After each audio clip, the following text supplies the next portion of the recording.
नमस्कार, आजाद सिपाही में आपका स्वागत है। मैं हूं राहुल सिंह। कर्नाटक में पूर्ण बहुमत से कांग्रेस की सरकार।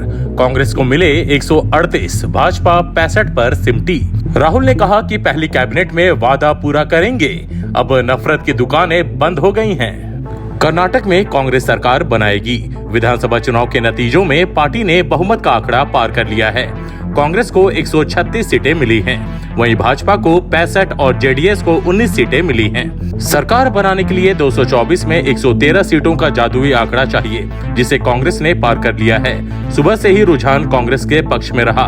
दोपहर करीब 12 बजे कर्नाटक कांग्रेस अध्यक्ष डीके शिव कुमार घर की बालकनी पर आए, कांग्रेस का झंडा फहराया और कार्यकर्ताओं के सामने हाथ जोड़े। उधर 1 बजे के आसपास भाजपा ने हार मान ली। मुख्यमंत्री बसवराज बोम्मई सामने आए और कहा कि नतीजों की समीक्षा करेंगे। कांग्रेस नेता राहुल गांधी दोपहर मीडिया के सामने आए और कहा कि कर्नाटक में नफरत की दुकानें बंद हो गई हैं। पहली कैबिनेट में जनता से किया वादा पूरा करेंगे। वहीं प्रधानमंत्री नरेंद्र मोदी ने लगभग शाम 5 बजे कांग्रेस को जीत की बधाई दी, समर्थन करने वालों का शुक्रिया किया। कांग्रेस की जीत के कारण। जानकारों का कहना है कि कांग्रेस की जीत और भाजपा की हार का कोई एक कारण नहीं है। हिमाचल प्रदेश के बाद 4 महीने के भीतर भाजपा ने दूसरा राज्य गंवाया है। हार के कारण और परिस्थितियां भी कमोबेश एक जैसी रही हैं। कांग्रेस वर्तमान भाजपा सरकार के 40% कमीशन की छवि को भुनाने में सफल रही। कांग्रेस ने जो 5 वादे किए वह भाजपा पर भारी पड़ गया। कांग्रेस ने अपने घोषणा पत्र में बजरंग दल और पीएफआई को बैन करने की घोषणा की। ये कांग्रेस की सोची हुई चाल थी, क्योंकि किसी भी संगठन को बैन करने का अधिकार केंद्र के पास होता है। सबसे अहम बात यह रही कि ध्रुवीकरण की राजनीति भाजपा की ताकत मानी जाती है, जिसे कांग्रेस तोड़ने में कामयाब रही। वोकालिगा और अन्य जातियों ने दिया साथ।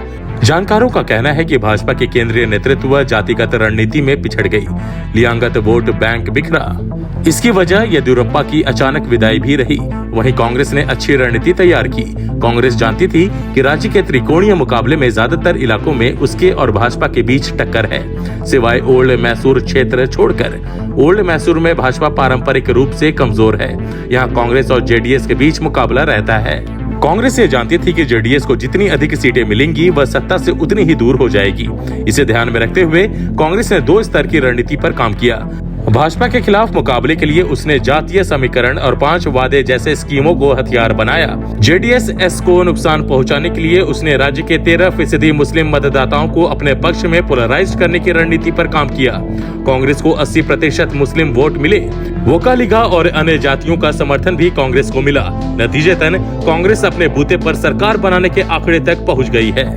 भारत जोड़ो यात्रा का हुआ असर। राहुल गांधी की भारत जोड़ो यात्रा के बाद पहले राज्य का चुनाव हुआ। इस यात्रा के असर को नकारा नहीं जा सकता है। राहुल की भारत जोड़ो यात्रा कर्नाटक में 21 दिन चली और 7 जिलों से गुजरी। इन जिलों में 48 विधानसभा सीटें हैं। इनमें से 32 सीटें कांग्रेस ने जीत ली है। ये 2018 से 2 गुने से भी अधिक है। 2018 के विधानसभा चुनाव में यहाँ कांग्रेस 15 सीटें जीत पाई थी। राहुल गांधी ने कहा कि कर्नाटक ने दिखा दिया कि देश को मोहब्बत पसंद है। कांग्रेस नेता राहुल गांधी दिल्ली में मीडिया के सामने आए। मीडिया से 6 बार नमस्ते कहा, फिर बोले, सबसे पहले मैं कर्नाटक की जनता को, कांग्रेस के कार्यकर्ताओं को और सब नेताओं और उनके काम को बधाई देता हूं। हमने नफरत से लड़ाई नहीं लड़ी। कर्नाटक ने दिखा दिया कि देश को मोहब्बत पसंद है। राहुल ने कहा कि कर्नाटक के चुनाव में एक तरफ सरकार के करीबी पूंजीपतियों की ताकत थी, तो दूसरी तरफ गरीब जनता की शक्ति थी।